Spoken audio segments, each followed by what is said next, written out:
Was a U.S. intervention in Venezuela today. There's no other way to describe that. We captured their president. We invaded their capital. That is directly what happened.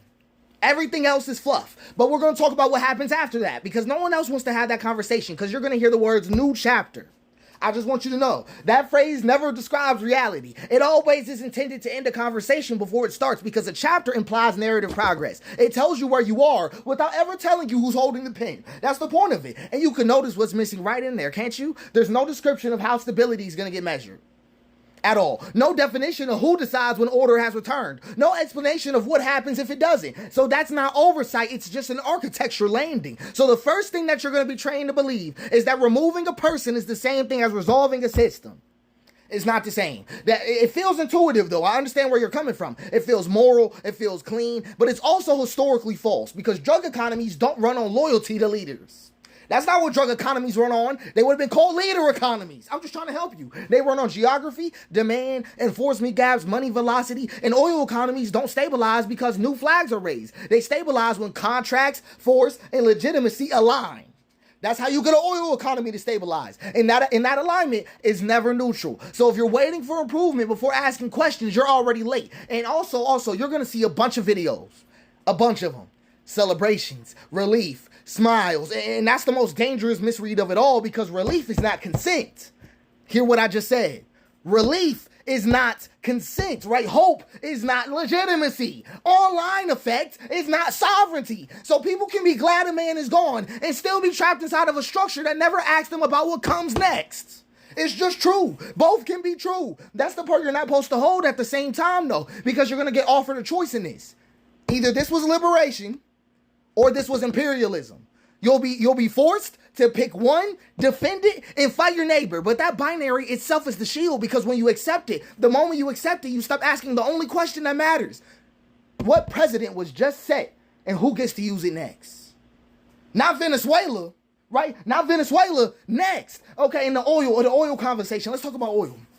Let's talk about oil with this. You're going to hear a lot about OPEC, about prices, about markets, about supply, but that is not the story. I want you to understand that's not the story. That's the reward. The story is this. Who now has the authority to declare a state illegitimate based on a criminal designation, instability metrics, or moral failure? Who now has the authority to declare a state illegitimate based on criminal designation, instability metrics, or moral failure? What threshold was crossed? What line was crossed? Quietly, without a vote, without a doctrine, without a name. Explain the line, because once a rule exists without being spoken, it doesn't belong to anyone. It belongs to power. So just to get you further, right? Because the language is about to change. The language is about to change. First, they're going to start talking about patience. Transitions take time. Decades of damage can't be undone overnight. Then you're going to start hearing about sabotage. Former regime loyalists suddenly. Shadow networks, bad actors undermining progress. You're going to hear a bunch of shit. I just want you to understand. Then instructions are going to hit. The people aren't ready yet. Institutions must be taught.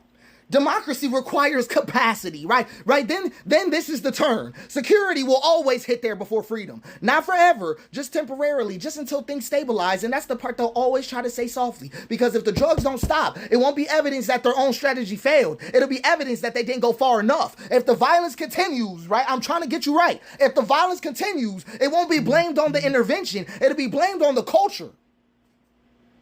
That's how it happens. Corruption, history, all of it. Failure will never point upward. That's what I'm trying to tell you. It'll point outward. It'll only point downward. And that's how interventions become permanent without announcing themselves. That's how it happens. So there's one sentence that I need everybody to listen for if you want to pay attention to this at all, if you want to understand this at all.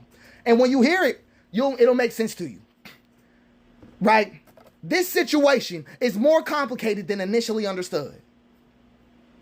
The moment you hear that, that means directly, we are no longer evaluating the decision. We are managing the consequences. And management has no end date.